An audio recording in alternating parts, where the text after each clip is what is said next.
और आपने ये पॉडकास्ट में कॉन्वर्जेशन के बीच में मैं आपसे वेपन सिस्टम्स, कंट्रीज, इन सब की बात कर रहा था। आपने प्रेडिक्ट किया था, आपने बोला था कि ईरान अपने आसपास के जो मिडिल ईस्टर्न जो कंट्रीज है, गल्फ कंट्रीज है, उनको परेशान करेगा और वहाँ पे भी बहुत छोड़ेगा और एकदम रैम्पेंट रेकलेस होकर छोड़ेगा, सिर्फ ज़बरदस्ती ग्लोबल प्रेशर क्रिएट करने के लिए, right? You predicted it, you said it before, and उस टाइम में मुझे लगा कि क्या बात कर रहे हैं, ईरान क्यों करेगा ये आसपास दूसरे, क्योंकि it's a brotherhood, Islamic brotherhood, और उसमें क्यों ऐसा करेगा? But you said it exactly pin pointedly right, और वो एग्जैक्ट हो गया। So that was spot on. So we'll talk more predictions, but before that ये किसी ने ना क्लिप डाल दी थी कहीं पे और बहुत चला, और तो बहुत लोग ऑ में थे कि आपने कैसे प्रेडिक्ट किया, क्यों किया, हाउ डू यू नो, और अगर आपको पता था दूसरों को कैसे पता। बट कुछ कमेंट्स थे वे पीपल लाइक किससे बुलवा दो, कुछ भी बोल दो, अब सब प्रेडिक्टर बन गए, ये हो गए। फॉर देम, फॉर दैट 0.1% लोग जिन्होंने ऐसे कमेंट्स करे, can you tell them who you are, what do you do, आपका बैकग्राउंड क्या रह चुका है, so that they understand कि ये हवा से नहीं आ रही है, it's coming from an expert who understands weapon very well, who has served in the army and who has been into ranks. ठीक है, मतलब it's always people will be there, 0.% तो हमेशा रहेगा ही रहेगा। Specifically उसकी करते हैं, we talked a lot about that, ठीक है। people don't realize that it is not the clips that they see। Studio में बैठ के राज और गेस्ट लंबी बात करते हैं, and we discussed a lot of stuff. हमने उस दिन भी बहुत लंबी बात करी थी। We talked about the US bases जो उसमें हिट होंगे, हमने उसकी भी बात करी थी। हम उससे बियॉन्ड जाके बात कर रहे थे कि anyone and everyone can predict that the US basis will be hit. इस थॉट प्रोसेस से बाहर आ जाना चाहिए सारों को। यूएस के बेस जब हिट होंगे तो उसको दुनिया को कोई फर्क नहीं पड़ रहा। यूएस के बेसिस आर यूएस के bases to control Middle East. It is not randomly they are hitting Islamic states. There is always intelligence, बहुत सारा इंटेलिजेंस होता है, बहुत सारी चीज़ें आती हैं उनके पास भी है। देयर आर नेशंस जो उनके भी दोस्त हैं। Iran is not a isolated country, है ना। Everybody should get out of that thought process कि क्या है रिलेशनशिप। ईरान का भी रिलेशनशिप समझना जरूरी है। Okay, explain. अगर इजराइल और यूएस, इजराइल का दोस्त है यूएस, ठीक है, India and Israel are very good friends. इसको भी सारे अपने दिमाग से निकाल देना चाहिए सबको कि कैसी दोस्ती है। ईरान और इजराइल और इंडिया की बहुत खास क्लोज फ्रेंडशिप है, क्योंकि इजराइल ने हमारी हेल्प करी है हर लड़ाई में। In every war they have helped us, as recent as operation Sindoor. हमने टेक्नोलॉजी देता है हमको, हमारे साथ शेयर करता है, और हम लोग अपनी दोस्ती निभाएंगे उसके साथ। विद ईरान अगर सिर्फ इंडिया की बात करें, for Iran is indispensable for India because of its geographic location in the Central Asia. Chabahar port और Central Asia एक्सेस की वजह से indispensable है, but Iran is an inconvenient friendship for us. तो हमारा दोस्त भी है, हमारा मतलब ठीक है ना, प्रॉब्लम भी है हमारे लिए, वो वाली चीज़ है इसका। तो हमें वी हैव टू, जो हमारी फॉरेन पॉलिसी, स्ट्रैटेजिक ऑटोनॉमी की जो हमारी फॉरेन पॉलिसी है, हम उसके हिसाब से चलते हैं कि भाई हमें ईरान का फायदा है, और हम लोग जहाँ पे सही होगा हम लोग वहाँ पे उतनी बात करते भी हैं, जहाँ पे नहीं होगा वहाँ छोड़ भी देते हैं। But Iran has got very good friends in Russia, has got very good friend as China. जिसको ये लग रहा है कि रशिया और China is not part of the war, वो भी पता नहीं कौन सी नींद की गोली खा के सो रहे हैं। They are actually sleeping, okay, if they don't realise the direct intervention of at least Russia in this conflict. अगर उनको रशिया नहीं दिख रहा इस कॉन्फ्लिक्ट में, तो लिटरली फिर वो समझ ही नहीं पा रहे हैं कि क्या हो रहा है। we'll come to that. तो सेंट्रल एशिया ही बोल देते हैं ना जब हम उस वाले को, ये मिडिल ईस्ट बोलते हैं उसको, हम सेंट्रल एशिया बोल के चलो उसकी बात करते हैं, जिसमें भी ये सारे पार्ट हैं, बहरीन, कुवैत, सऊदी अरेबिया और ठीक है यूएई वगैरह, सारा सबके साथ अगर रखना है तो ईरान एक वहाँ पे है हमारा, क्योंकि बाकी जो देश हैं उनके मुकाबले ईरान के साथ हमें अच्छे रहे रिलेशनशिप हमेशा। तो वो चीज़ हमेशा रहेगी। उसी को बैलेंस आउट करता है इंडिया हमेशा। द बैलेंसिंग पावर इंडिया की यही बैलेंसिंग एक्ट है जो सबसे अच्छा है आज की उसमें। अगर पूरे दुनिया में ढूंढो तो फिर इंडिया का सिर्फ प्राइम मिनिस्टर मोदी के अलावा कोई शख्स नहीं है जो ये लड़ाइयाँ छुड़वा सकता है। There's no other way। एक इंडिविजुअल पे बात कर रहा हूँ। How we can stop this war, will come to that. But as an individually अगर हम बात करें कि कौन इंसान है जो ही कैन मतलब ring up the president of United States, और he can call up Benjamin Netanyahu, या फिर वो ईरान में कॉल करके उनके उससे बात कर ले, it is only prime minister Modi who can do it. तो वो लेवरेज तो इंडिया के पास है बढ़िया सा एक रखा हुआ। और ऑब्वियसली हमारा सारा तेल स्ट्रेट ऑफ हॉर्मुज से आता है। कितना हमारा एक्सपोर्ट वहाँ से होता है, it's almost about 60% of our import that comes, है ना, वहाँ से आता है सारा का सारा तेल। तो हमें तो ध्यान रखना ही रखना है उस चीज़ का। It is going to affect India as well. अगर वो स्ट्रेट बंद होता है किसी भी तरीके से, या ईरान से हमारे रिलेशनशिप खराब होते हैं, रशिया के अगेंस्ट सैंक्शन लग रहे हैं अगर इंडिया पे, सो वो सारा जो बैलेंसिंग एक्ट होती है उस वाले को करने में, वेनेजुएला से हम पहले कभी तेल लेते थे, अब नहीं ले पा रहे हैं, तो ऐसे में तो ईरान की, तभी गाइस ईरान इज इंडिस्पेंसिबल, छोड़ा तो जा नहीं सकता, छोड़ा नहीं जा सकता, लेकिन इनकन्वीनियंट बहुत है। एंड अपना इन्फ्लुएंस जो वेस्ट एशिया, जो मिडिल ईस्ट बिल्कुल बोलते हैं, है, वेस्ट बिल्कुल, Asia it's very plus central Asia, even we want to build that. Turkey and all को थोड़ा सा कंट्रोल वाला जो पार्ट होता है हमारा, we are not in good terms with Turkey right now after operation Sindoor and their equipment, the kind of support है ना, They जैसे gave to वेपन जो उन्होंने पाकिस्तान को दिए, उसके बाद से we are not in good terms with Turkey, there is a certain वो है coldness in the relation that has come. तो उस एंगल की तरफ से भी अगर देखोगे तब भी ईरान और उसकी जो प्रॉक्सिमिटी है Got वहाँ से भी, तो ये इन्फ्लुएंस जो है सेंट्रल एशिया इन्फ्लुएंस के लिए ईरान इज वेरी इंपॉर्टेंट। अब मैं आपको इंडिया के टर्म्स में समझाता हूँ, यही चीज़ अगर कभी इंडिया पे भी क्योंकि अटैक होगा, let's talk about predictions, because India is going to go against China some time soon, we are going to have a war against China, Really? हाँ we are going to have a war, कब होगा नहीं पता, आज होगा, कल होगा, 10 साल बाद होगा, कभी भी होगा, जब भी होगा, बट अगर ये वॉर होना ही होना है, because there are so many unresolved issues, so I am not predicting the war as such कि मेरे को कि कब होगा वाली कहानी है। मैं आपको वॉर का ये सिविलाइजेशनल हिस्ट्रीज के साथ जो वॉर होते हैं, मैं उसके एक आपको एग्जांपल बता रहा हूँ कि why Iran will never surrender, जो इस लड़ाई में चाहते हैं सब, ये सेम चीज़ सिविलाइजेशन में इंडिया के साथ भी होगी। Okay. अगर India goes to war with any country, ठीक है, चाइना से ही होनी है, तो इंडिया भी हार नहीं मानेगा कभी भी, you will never see India surrendering ever, क्योंकि हमारी सिविलाइजेशन में नहीं है। हमने भी बहुत इन्वेजन देखे, दुनिया जहान की इन्वेजन देखे, we seen Britishers here for 200 years, but civilisations खत्म नहीं होती, सिविलाइजेशन सरेंडर नहीं करती हैं। 62 war is the prime example of it. Of all the wars that we have won, I'm particularly selecting a war जहाँ पे बोलते हैं कि इंडिया चाइना से हारा था 62 में, जो ठीक है, Okay. कंट्रोवर्शियल यस, क्योंकि इसके भी पीछे एस्पेक्ट है कि भाई वो मिलिट्री हार थी कि वो पॉलिटिकल हार थी, बट जो भी था 62 में जो हार वगैरह जो भी हुई ठीक है, लेकिन आपने कभी 62 में ये चीज़ नहीं देखी होगी, उसमें it is almost last man last bullet की फाइट्स हैं, people have been wiped out completely, the battalions, the companies, everybody was lost but nobody came बैक। आपको ढूंढ के भी वो नहीं मिलेंगे कि कोई कायरता वाले जो वो होते हैं ना, वो मोमेंट्स नहीं मिलेंगे आपको उसमें से, सिविलाइजेशनल हिस्ट्री में नहीं मिलते। क्यों नहीं मिलते? क्योंकि हमें एक्सेप्ट नहीं करेगा कोई भी, उसको भी पता है लड़ने वाले को, surrender and survival is not an option, it is always वीरता और वीरगति का ही ऑप्शन है आपके पास। आप, क्योंकि हम लोग हमेशा अपने पुरखों से देखते ही आ रहे हैं कि लड़ते लड़ते मर जाएंगे, Agreed. तो वो चीज़ आएगी, वही इंडिया की भी चीज़ है, हम भी लड़ते लड़ते मरना पसंद करेंगे। I am giving you an example कि अगर मैं 3rd जनरेशन हूँ, if in a war ever if I want to come back, so I will have to look back and see कि मेरी 2 जनरेशन जो वेट कर रही है मेरा, दिल never going to, they'll not accept मी। मैं वापस आऊँगा तो मुझे ये बोलेंगे दिस बेटर तू मर के आता। ये इंडियन कल्चर भी यही है, ईरानियन भी यही है, इसलिए देख लो जितना मर्जी, वो जो पेन अब्जॉर्बिंग कैपेबिलिटी है ना, the amount of pain that they can absorb, they can, the amount of punishment they can take, it comes from that fact कि हार मानना ऑप्शन नहीं है। आइडियोलॉजिकली हम रजीम खत्म हो जाएगा अगर उन्होंने सरेंडर वर्ड यूज कर लिया तो ईरान हार नहीं मानेगा, सरेंडर नहीं होगा, यूएस को रजीम चेंज करना था वो भी नहीं होगा। व्हाट, ये वॉर एंड कैसे होगा? ये वॉर एंड कर रहा है ईरान ही कर रहा है, एक्चुअल वॉर एंड ईरान कर रहा है। What Iran is doing is ending the war by closing the straight. Iran को ये चीज़ सिंपल पता है कि इसको वॉर को इतना कॉस्टली बना देना है, किसके लिए बनाना है? यूएस के लिए नहीं बनाना है, इसको दुनिया के लिए इतना कॉस्टली बना देना है कि everybody else in the world, in 3 देशों को छोड़ के जो आपस में लड़ रहे हैं, हर एक दो बोले, सबको जाके ईरान को भी बोले, सारी रिक्वेस्ट करें कि भाई छोड़ दो इस लड़ाई को, ख़त्म करो, और यूएस और इजराइल को भी बोलेंगे यार इस लड़ाई को ख़त्म करो, दोनों तरफ से आए, so that both the parties can declare victory, partial victory, कि भाई मैं तो सरेंडर नहीं करूँगा कभी भी, मैं तो लास्ट दम तक लड़ता रहा, I cost this much attrition in terms of economy, in terms of weapon, in terms of life। और दूसरी पार्टी यूएस और इजराइल भी सेम चीज़ बोलेगी कि वी ऑलमोस्ट डेसिमेटेड ईरान। अभी जैसे उसने ट्रंप ने कहा there is nothing left to target in Iran, we have almost decimated the whole of Iran. अभी हमारे पास टारगेट नहीं है हिट करने के लिए, it is nothing, it is a narrative, there is so many things. मिसाइलें उड़ रही हैं भाई, तो है टारगेट है तेरे पास हिट करने के लिए, but you can not go beyond a certain limit.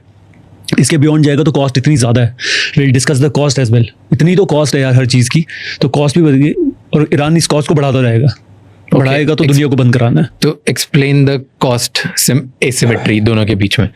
First तो when we talk about cost,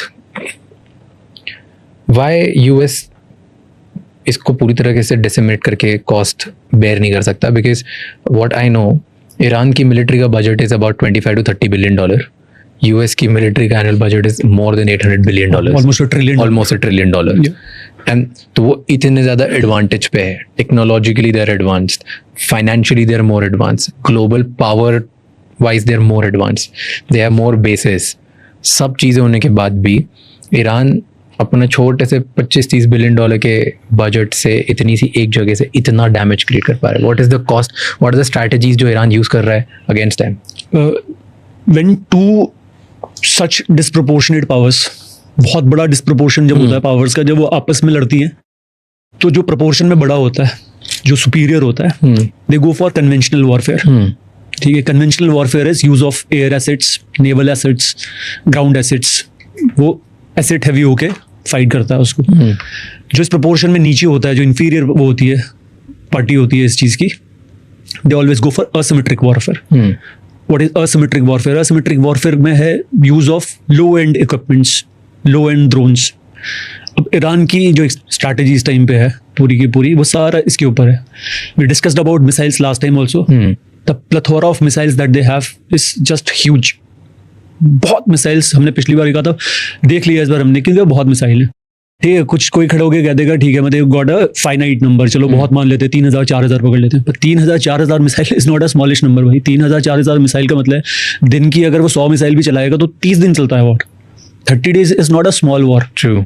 With missiles. I'm saying damage will be insane as well. What kind of a damage they are causing. और ऐसा नहीं कि एक type की missile है कि भाई हर मिसाइल इंटरसेप्ट हो रही है. इतनी मिसाइलें गिर रही हैं, मीडिया में show may not show, but ऊपर से क्या होता है, इसका इतनी डिफरेंट इक्विपमेंट है. अब शाहिद ड्रोन है, कुछ भी कॉस्ट नहीं है उसकी, 20 to 40,000 की कॉस्ट है, डॉलर्स की कॉस्ट है उसकी. Going against interceptor missiles which are 3 to 4 million.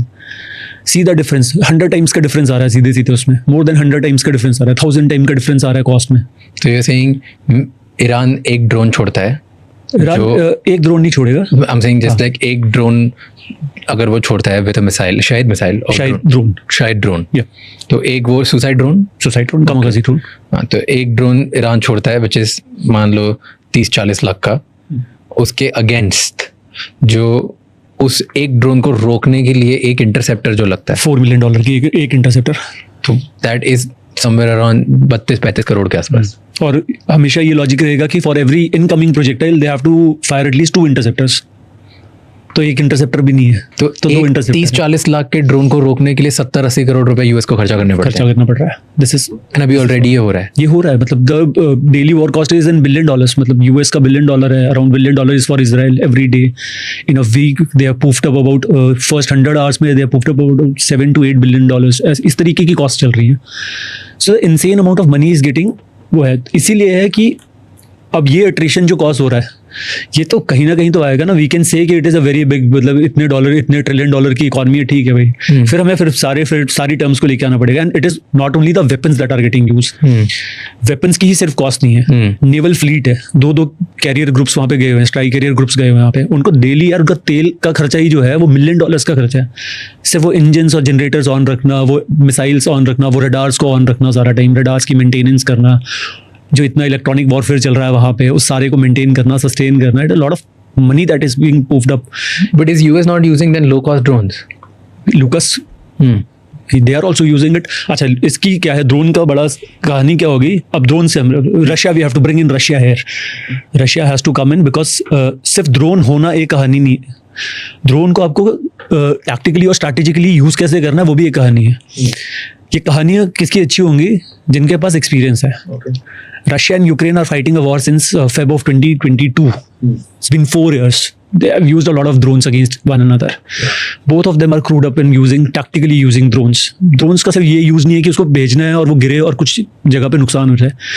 उसका जो असली यूज़ है वो इस टाइम पे ये इस तरीके से है कि एयर डिफेंसेस को ओवरवेलम करना है by the share number of it.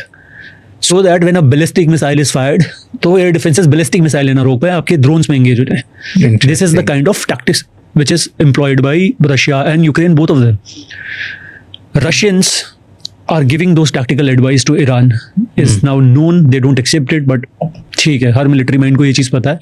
This is the most important asset other than the intelligence जो रशिया दे रहा था, the satellite imagery that it was giving, the internet के जो लिंक्स थे, स्टार लिंक्स को जो जैम कर रहा था, ये सारी चीज़ों के अलावा रशिया का टैक्टिक्स, अपनी वॉर टैक्टिक्स शेयर करना ईरान के साथ is the most important factor जिसको यूज़ हो रहा है। तो वो जो ड्रोन्स हैं वो सही तरीके से यूज़ हो पा रहे हैं।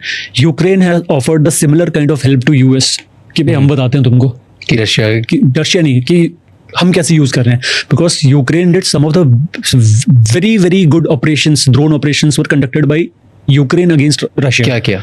जब उनके यार मतलब एग्जैक्टली डेट्स वगैरह नहीं याद आ रही, but they attacked one of their airfields जहाँ पे उनके इतने $multi-billion डॉलर के एसेट्स थे, उनके इतने महंगे महंगे प्लेन थे, उनके फाइटर जेट्स वगैरह थे।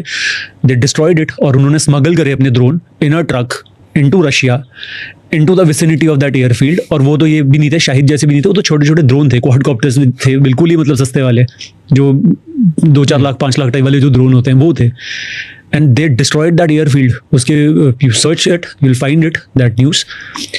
तो Ukraine has fantastically well, मतलब they have used this tactic so well. They offered it to US कि हम बताते हैं तुमको, हम ड्रोन भी बताते हैं तुमको, नया ड्रोन मत बनाओ. Lucas is nothing but a re-engineered model of Shahid only. Okay, what is this? ये US यूज कर रहा है? हाँ, this is the drone. एक सेकेंड, ये नहीं, ये तो इंडिया का है. हाँ, this is the one. This is Lucas. Okay, ठीक है, ये ड्रोन है छोटा सा, विंग स्पैन ऑफ 2.4 मीटर्स. ठीक है, मतलब इस टेबल जितना ये ड्रोन है. Okay, the table that we are sitting. Low cost drones exactly what Shahed is. ये शाहिद को री-इंजीनियर करके बनाया गया ड्रोन है. तो वर्ल्ड की सबसे एडवांस आर्मी जो जिनका रोज करोड़ों रुपया खर्चा हो रहा था, अब वो अपने ही एनिमी से एडवर्सरी की स्ट्रैटेजी और एग्जैक्टली उसी का ड्रोन यूज कर रही है. जैसे शाहिद जो ईरान ने बनाया, वो ईरान ने बनाया है, जो यूएस ने कहीं उसको कैप्चर करा पता नहीं कौन से ऑपरेशन में. And they have reengineered. Nobody wants to reinvent the wheel. ये इतना बढ़िया ड्रोन है लो कॉस्ट का, जो कि मिसाइल्स, बैलिस्टिक मिसाइल्स का काम कर रहा है. एंड ये कितना डिस्ट्रक्शन कर सकता है? It carries about 40 kg of, इसमें कितना है, 18 kg का. It is good enough to take down a multi storied building if it hits properly. 18 kg is a lot of ammunition. ये मिनिशन बहुत होता है 18 kg का. It can bring down a building. लेकिन मैंने फिर कहा ना, इसका सबसे बड़ा, इसका this entire building can be easily on just small. It is not a small one. 35,000 इतना आपके मेरे जितना. That's it. But it has got 18 kg of explosive in it. It will take down this building fair and square easily. And ऐसे भी नहीं है कि ऐसे हिट करेगा. It will come, it will loiter, it will check, it will see and it will fall when it wants to fall. It is being controlled properly. इसमें लगा होगा, इसमें अब INS तो नहीं लगा होगा ऑब्वियसली इसमें, but it will B GPS guided. अगर इसको INS गाइडेड भी कर दिया, इनर्शियल नेविगेशन सिस्टम भी लगा दिया, तो फिर GPS डिनाई भी कर दोगे, तब भी गिरेगा वहीं पे जाके जहाँ उसको गिरना है. And the best part about this drone क्या है ना, इसका जो सबसे अच्छी चीज़ जो कर रहे हैं, आपके एयर डिफेंसेस जो वो हो रहे हैं, ओवरवेलम हो रहे हैं इसकी वजह से. सो इमेजिन ये ड्रोन की एक वेव आती है and your interceptors they get fired. तो one is the cost factor कि भाई कितनी कॉस्ट आपकी वेस्ट हो गया, कितना पैसा आपका वेस्ट हो गया. It's just the one factor. अगर आपकी इंटरसेप्टर की बैटरी है, उसके इंटरसेप्टर खाली हो गए, निकल के सारे interceptor. Now you fire a ballistic missile behind it, not one of them, 3-4 of them. Now there are no interceptor to intercept it. A ballistic missile आपके ऊपर गिर रहे हैं. Now imagine the kind of damage it is happening. Okay, wait, tell me. एक काम करते हैं, you tell me, Iran, Israel और USA, इन तीनों के बीच में जो चल रही है कहानी, जो वॉर चल रहा है, इसमें टॉप से बॉटम तक टॉप 10 वेपन्स कौन कौन से यूज हो रहे हैं और वो क्या करते हैं, कैसे डिस्ट्रक्शन करते हैं. Let's just go one by one कि ड्रोन, थर्ड सिस्टम, ये सारी बहुत सारी चीजें which I am not able to understand. Lot of data. हाँ, so one like you can explain third system क्या होता है, आयरन डोम क्या होता है, मिसाइल्स, बैलिस्टिक्स कौन सी होती है, ड्रोन कौन से होते हैं, you and then we can go through. We will categorise into. Okay, got it. तो जैसे फर्स्ट इजराइल ने जब अटैक किया था फर्स्ट, तो उन्होंने ब्लैक स्पैरो मिसाइल यूज करी. They used Blue Sparrow. So we will discuss Blue Sparrow. Blue Sparrow use करने के लिए हम बताते हैं एयर एसेट्स में इट इज वेरी वो है fantastic air assets. Air assets में they've got American systems. F-35 है, a different version from what the US Army uses. F-35, then they have got F-16s, they have got F-15s, Hornets, they've got F-18s. ये सारे हैं इनके पास. And जैसे US खुद use करता है इन्हीं प्लेटफॉर्म्स को, इजराइल डिफरेंट तरीके से यूज करता है. उन्होंने अपनी मिसाइल्स इसमें इंटीग्रेट की हुई है. अच्छा, ठीक है. So you will see the name when American use it, they call it F-35 Lightning. Okay. Israel कोई और डिफरेंट नेम, उसका नाम है F-35 आदिर है या कुछ और इस तरीके, मतलब they have different names for it. That name is not just कि वो इसराइल के पास है, they have different systems also integrated into it. तो वो अपनी मिसाइल्स भी डिफरेंट मिसाइल्स यूज करता है अपने प्लेटफॉर्म्स के साथ. Number of missiles come from America, number of missiles are integrated. उनका अपना AI का चेंजेस आते हैं. Okay, so Israel air assets use करता है जिसमें प्लेन्स अमेरिका के हैं. हाँ, और ये सारे प्लेन्स हैं मोस्टली, ज्यादातर मोस्टली ये सारे फाइटर जेट्स हैं. अलग अलग रोल होते हैं. जैसे F-35 is a stealth fighter, ठीक है. F-22 again which is nobody has, वो US का है, लेकिन ये स्टेल्थ हो गया. F-15 was the fighter. Fighter क्या होता है? Stealth fighter हमने previously also we have discussed. Stealth as the word, something which cannot be picked up. Okay. छुपा हुआ. How they achieve it is by the coating that they have, the way the plane is cut and designed in a way कि the radar signal coming to it they get deflected. तो उसकी coating है, deflections के उसके cut हैं, जो उसके अपना exhaust है, because exhaust से बहुत heat निकलती है. Heat can be easily picked up. So again the exhaust is designed in a way that heat is not available for the radar signal to pick. तो उसका एग्जॉस्ट चेंज होता है. जो उसका वेपन्स होता है, again weapons is one thing which is very easily picked up by the radars. सो उसके वेपन्स के जो पैड स्पॉट्स होते हैं वो भी उसके अंदर होते हैं, इंटरनेट वो बॉडी के अंदर होते हैं. सो it is design that way. So F-35 is a stealth fighter. अब जो हम लोग डिस्कस कर रहे थे, तो first day when they took out the entire leadership of Iran, 49 leaders in one go. It's है तो स्टूपिड है. Why stupid? That also I'll explain. But stupid के साथ ये तो देखना पड़ेगा 49 leaders, मतलब the kind of info they had, the penetration they had hacked into the entire surveillance system of Iran. सारे ट्रैफिक कैमरास. लोग मोसाद को इतना जब बोलते हैं तो इसी वजह से बोलते हैं. Their operations are not designed for a year or 2 years. They take about 10 years, 15, 20, 30, 40 years. This is how they plan. People are penetrated so deep into the system कि आपको नहीं पता होगा कि कितने हाई लेवल का officer is actually a Mossad agent. तो that thing has to be given. और ऐसा नहीं कि मोसाद अकेला करता है, ठीक है, मोसाद का बहुत नाम है, बहुत अच्छे ऑपरेशन किए हुए हैं, but all the intelligence agencies, for instance, are raw and stuff, they do such stuff. इस वाले में भी उन्होंने पूरा सर्विलेंस का, उनके पूरे स्ट्रीट के कैमरास भी हैक करे हुए थे उन्होंने. That is how they got to know कि भाई 27th को नहीं मीटिंग 28th Feb को हो रही है. So they had to postpone it by a day. Otherwise the attack would have happened on 27th.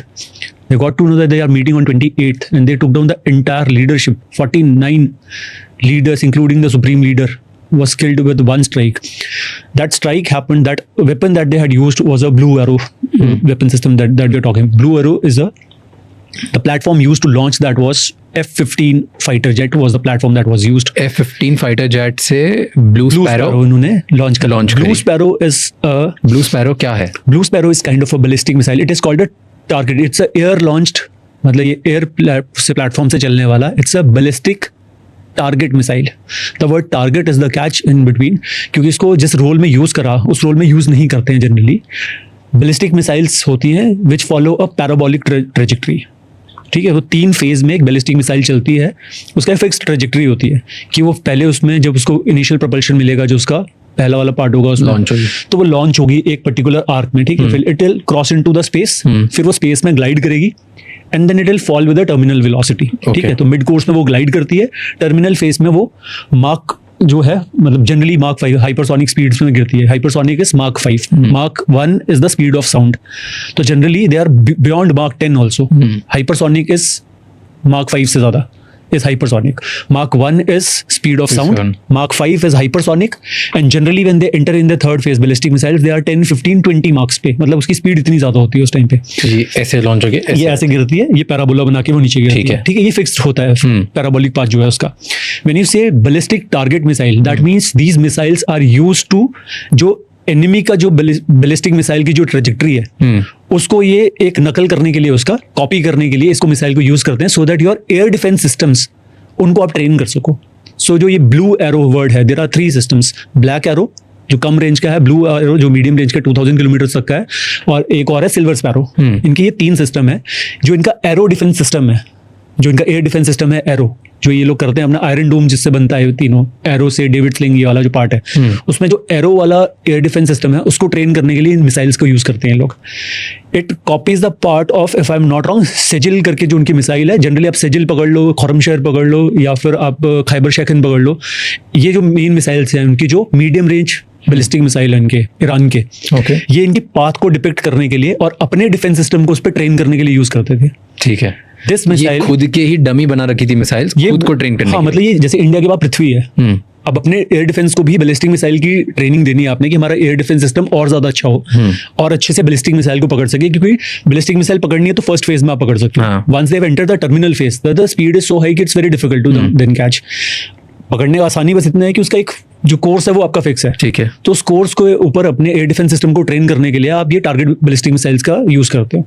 But for this strike they had used this thing, ये blue sparrow को. Okay. तो उन्होंने blue sparrow क्यों use किया? Why don't you think traditional bombs, traditional missiles use नहीं किए? That is for the think tanks to see कि कौन सा किस टाइम पे है. मतलब इतने सारे लोग बैठे हैं, they always discuss the which platform is to be used. Obviously 15 ही क्यों यूज करा भी बोल सकता है कोई कि F-15 है, F-16 भी उठा सकता था. F-15 फाइटर जेट में क्या प्रॉब्लम, क्या F-15 में खासियत ये कि वो बना इसके लिए स्ट्राइक रूल्स में हैवी पेलोड्स उठाने के लिए बना हुआ है, जो इस तरीके है ना मल्टी रोल वाले. तो हर एक का अलग अलग रोल है. F-35 का वो है कि उसको एयर टू एयर कॉम्बैट में ज्यादा यूज करते हैं, उसके स्टेल्थ को एयर टू एयर में ज्यादा यूज करते हैं. एयर टू एयर मतलब दूसरे के फाइटर के अगेंस्ट. ठीक है. F-16 तो F-16 is a multi role, जैसे हमारा रफाइल है.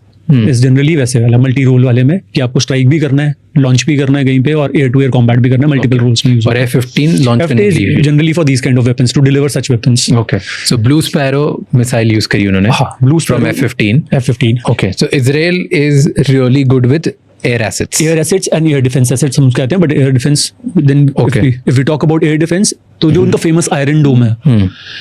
सो इट्स अ मिसकंसेप्शन कि कोई डोम नहीं है. ठीक है, कोई ऐसा कोई डोम नहीं बन रहा कि आप एक ऊपर स्ट्रक्चर बन गया आपके ऊपर and nothing can come inside it. ऐसा कुछ नहीं है होता. ओके. एकदम इसको बेसिक, एकदम एयर डिफेंस को बिल्कुल बेसिक टर्मिनोलॉजी में तोड़ देता हूँ. ह्यूमन मतलब दो इंसान लड़ रहे हैं ना, उतनी टर्मिनोलॉजी में इसको तोड़ के रख देते हैं बिल्कुल ही. ठीक है. कोई भी बंदा अगर लड़ने जा रहा है, उसके सामने अगर मैं और राज भी लड़ रहे हैं, so if I am attacking Raj, तो सबसे पहले जो चीज एक्टिवेट होगी उसका, ठीक है, उसको सबसे पहले देखना है उसको कि वो पंच सामने वाला आ कहां से रहा है. सो यू हैव टू सी. तो देखने के लिए किसी भी चीज के लिए उसको कहते हैं radar. So your radar is like an I. Okay. जो देखती है कि भाई आ क्या रहा है. ठीक है. उसकी रेंजेस होती हैं अलग अलग. When we talk of different systems, so different systems have got different ranges where it can detect कि भाई 100 किलोमीटर पे, 70 किलोमीटर पे या 1000 किलोमीटर पे. वो एक प्लेटफॉर्म की अपनी रडार की अपनी कैपेसिटी होती है. ठीक है. That the first thing. Second चीज होती है दिमाग, कि वो कैलकुलेट करेगा ना पंच लेफ्ट से आ रहा है, राइट से आ रहा है, स्पीड में आ रहा है, किधर से आ रहा है, नीचे आ रहा है, हुक आ रहा है या जैब आ रहा है, क्या आ रहा है, सामने आ रहा है कि नीचे आ रहा है, वो सब कुछ कैलकुलेट करने के लिए वो दिमाग करता है. That is the control units. जो रडार्स में कंट्रोल यूनिट्स, कंप्यूटर्स लगे होते हैं, वो ये चीजें कैलकुलेट करते हैं कि ट्रेजेक्टरी क्या है उसकी, कितनी स्पीड से आ रहा है, कौन सा प्रोजेक्टाइल आ रहा है, इसका है ना, इसमें कौन से नेविगेशन सिस्टम किस तरीके से पिक कर रहा है हमें. ये सारी चीजें जो कैलकुलेट करनी है, ये एक कंट्रोल यूनिट कंप्यूटर्स लगे होते हैं. तो बहुत बेसिक सिंपल होता है. उसके बाद आपके पास होंगे जो चीज आ रही है, पता है उसको रोकना है. तो रोकने के लिए आपको इंटरसेप्टर्स चाहिए. Interceptors are nothing but the same missiles. वही मिसाइल जो आपके ऊपर आ रही है वैसी एक मिसाइल्स होंगी जो उसके अंदर होगी, जिसका हम जैसे पैट्रियट सिस्टम बोलते हैं, पैट्रियट मिसाइल्स. उसमें वो मिसाइल्स लगी हुई हैं कि ये मिसाइल आ रही तो यहाँ से एक मिसाइल जाएगी. ओके. सो आयरन डोम में रडार, कंट्रोल यूनिट्स, इंटरसेप्टर्स, किसी भी मतलब not the Iron Dome. Iron Dome एक एयर डिफेंस सिस्टम है इजराइल का. सिमिलर इंडिया का एयर डिफेंस सिस्टम, जैसे हम सिर्फ S-400 की बात करें या किसी में आकाश की बात कर लें, आकाश NG की बात कर लें. जब हम US का बोलेंगे तो हम थर्ड की ज्यादा बात करते हैं, पेट्रियट की बात करते हैं. तो ये सारे सिस्टम में यही 4-5 चीजें होंगी. ठीक है. सो लेट्स टॉक अबाउट, तो इसका रडार, आयरन डोम इतना फेमस क्यों है पूरी वर्ल्ड में? कुछ ज्यादा दूर तक देख सकता है. The radar is more stronger, control unit is better. Yes. Like what can it stop? Iron डोम का फेमस होने का सबसे बड़ा था एक तो ये लेयर्ड में जो लगा हुआ ये, और प्लस इसने इजराइल को बचाया बहुत वॉर्स में. It is the only reason it got so famous कि भाई इसने एक्चुअली बचाया परफॉर्मेंस की वजह से. The same performance which S-400 gave during operation Sindoor. तो S-400 बहुत फेमस हुआ, सेम चीज कर रहा है. ओके. तो ये रेंज है. और जब भी एयर डिफेंस की हम कभी भी बात करेंगे, air defence will always be layered. अगर आपका अच्छा होगा, लेयरिंग की बात क्या होती है कि डिफरेंट प्रोजेक्टाइल्स कि उनका जो डेंजर जो उससे हो रहा है उसकी वजह से आप डिफरेंट रेंजेस पे उसको रोकोगे. So that I start at 400 with S-400, I detected at 600, stop at 400. उसका मेरा आकाश आ जाएगा, मैं उसको 100 किलोमीटर के आसपास रोकने की कोशिश करूंगा. जब आकाश का भी सिस्टम खत्म हो जाएगा, मैं अपने QRSAM मतलब quick reaction surface to air missile है वो यूज कर रहा हूँ, या MRSAM यूज कर रहा हूँ, medium range surface to air missile use कर रहा हूँ. उसके भी नीचे है तो मैं अपने very short range air defence systems हैं. ठीक है. वो वेरी शॉर्ट रेंज के होते हैं, शोल्डर मैन पैड्स होते हैं, शोल्डर माउंटेड इग्ला करके एक वो आता है, वो रॉकेट्स फायर करते हैं शोल्डर से. उसकी रेंज आपकी इतनी होगी 10 किलोमीटर 15 किलोमीटर तक की रेंज पे. तो डिफरेंट एसेट्स को रोकने के लिए डिफरेंट होंगे. अब नया स्टार्ट है, एंटी ड्रोन सिस्टम्स आ गए. ओके. ठीक है. अब एंटी ड्रोन्स में क्या है, drone is the most difficult thing to stop. Why? Because one, it overwhelms, it comes in waves, तो बहुत सारे आते हैं एक साथ, प्लस उसका क्रॉस सेक्शनल एरिया बहुत छोटा होगा। Okay. अब ये 3 मीटर का भी, जो अगर हम इतने बड़े ड्रोन की भी बात करें, जब ये एयर में 10 किलोमीटर दूर होगा या 5 किलोमीटर दूर होगा, तो ये क्रॉस सेक्शनल एरिया सेंटीमीटर्स में चला जाएगा, जो ऑलरेडी सेंटीमीटर्स में ही आ रहा है। The small FPV drones which are already in centimeters, दूर से इतना। हाँ, तो वो आपको स्काई में, अब जब उसको 1 kilometre 1.5 kilometre, it's a very short range, 1 kilometre is not know range, but वो जो 15 से 30 सेंटीमीटर का क्रॉस सेक्शनल एरिया है आपको 1 किलोमीटर पे, it appears like a dot, actual dot दिखता है। जब हम अपना भी कमर्शियल ड्रोन भी छोटे वाले उड़ाते हैं, अपने फोटोग्राफी ड्रोन भी उड़ाते हैं, just when it reach 200 metres 300 metres, you only see a dot, at times you lose it, दिखता नहीं है, बस समझ आ रहा है कि कहाँ पे होगा, बट आपको सब पूछ रहे हैं कि कहाँ पर है, पर दिख नहीं रहा, and now you have to stop it, and now it is armed also. Probably it is not carrying 18 kg, it is carrying only 1 kg or 2 kg, but that 1 kg is again sufficient enough to kill people. अगर वो यहाँ पे open में गिर जाए तो it is going to kill people, तो it becomes all the more difficult. तो अब वो एंटी ड्रोन सिस्टम्स भी इसमें लेयर का पार्ट बन रहे हैं। जो आयरन डोम में एंटी ड्रोन सिस्टम की लेयर भी है, उसमें भी, हाँ ऑब्वियसली उसमें भी है, आजकल हर जगह ही यूज हो रहा है। You call it part of Iron Dome और not, is a is for them to तो ये decide. इतनी लेयर्स की वजह से एंड इतना स्ट्रॉन्ग है, और उसने इजराइल को बहुत टाइम बचाया है, that's why it's famous. Compare Iron Dome, Israel का आयरन ड्रोम वर्सेस इंडिया का S-400, कौन सा ज्यादा पावरफुल है? Iron Dome is a complete system which includes multiple, जैसे इंडिया का भी लेयर्ड में मल्टीपल मैंने बताया। इंडिया के सिस्टम को क्या बोलते हैं? इंडिया नो स्पेसिफिक नहीं, हमारा सुदर्शन चक्र, ओके, हाँ sorry, we call it Sudarshan Chakra, which starts from S-400 Trump करके जो। तो अपना सुदर्शन चक्र इज बेटर कि इजराइल का आयरन डोम? अगर अब इस टाइम पे देखें, but we have not faced the similar barrage of missiles and drones which Israel have faced, so it is little difficult to compare, लेकिन the performance that we had in operation Sindoor was fantastic, and which actually showed not just the S-400s, the Akash system, which is an indigenous system. The performance of Akash and Akash, जो नया वाला Akash आया हुआ है, enhanced version, which increased the range from 40 odd kilometers to 100 odd kilometers के आसपास उसकी range है, so it performed really well. तो ये है, और लेयरिंग बहुत अच्छी है। इंडिया में भी सेम अच्छी चीज़ है कि इंडियन एयर डिफेंस में जो ये सेंसर्स का जो फ्यूजन है वो बहुत अच्छा है। तो डू यू थिंक थियोरेटिकली आज हम बेटर हैं? काइंड ऑफ, मतलब it seems so, it seems so, we are improving, but tested वो ज़्यादा है। हर एयर डिफेंस सिस्टम में ना ब्लाइंड स्पॉट्स होते हैं, आयरन डोम का कोई ब्लाइंड स्पॉट है? Iron Tel Aviv, I said, Tel we had a lot of missiles falling on it. अभी ईरान में बिल्कुल है, बिल्कुल है, अगर कोई भी मना कर सकता है इसको, लेकिन न्यूज़ नहीं आ रही कि इजराइल में बहुत news is suppressed, it's as simple as that. West से ही न्यूज़ सारी की सारी चलती है, वेस्ट से ही पता लगता है, and it is, war is nothing but about narratives and perceptions. At the end of the day sense of victory news की वजह से खराब हो सकती है। तो इजराइल में यू फील कि अभी ईरान ने काफी डिस्ट्रक्शन क्रिएट कर दिया? 100% बिलीव कि Iran has caused a lot of destruction there. Iran has suffered a lot of destruction, बहुत ज़्यादा उन्होंने डिस्ट्रक्शन झेला भी है, बहुत ज़्यादा डिस्ट्रक्शन उन्होंने किया भी है। It will be wrong, objectively thinking it would be wrong to say कि इतनी मिसाइल्स फायर हो रही हैं और वहाँ पे नहीं गिर रही हैं। It is not, I don't think as a military mind I feel कि ऐसा हो नहीं सकता कि सारे के सारे इंटरसेप्ट हो जाएं, रुक जाएं। It's not difficult, it is almost kind of impossible. तो इतना वर्ल्ड का एडवांस सिस्टम होने के बाद भी इट्स नहीं, there is no guarantee against such, क्योंकि कहना जो ह्यूमन टैक्टिक्स है फाइनली जो इवॉल्व हो जाती है जब when a war breaks out, तो उसके बाद से system has to get used to it, तो वो लड़ाई के बाद ही पता लगता है। इंटरेस्टिंग। एंड ईरान के पास अपना खुद का एयर डिफेंस सिस्टम नहीं है, उनके पास शायद S-300 है, right? Iran refuse to take Russian S-300s। Russia अपनी S-400 सिवाय इंडिया के अभी तक किसी को दी नहीं है उसने। आई एम मिसिंग, मतलब लेकिन मेजर पावर्स में नहीं दी, जैसे इसने चाइना को नहीं दी, नहीं और ईरान को उसने ऑफर करी थी, but Iran refuse to take it. Iran rather went for HQ-9 if I am not wrong, which is of Chinese origin. HQ-9 okay, I am pretty sure यही है इसका। HQ-9 is the Chinese air defence system, and like in Operation Sindoor, the Chinese system has once again proven to be fatal for the proven to be Chinese। बिल्कुल भाई, उसके 200 जहाज का एक wave आता है, 200 फाइटर जेट्स का एक वेव आता है, और उसमें से वो कुछ भी नहीं रोकता, उनका एयर डिफेंस सिस्टम एक जहाज भी नहीं गिराता है।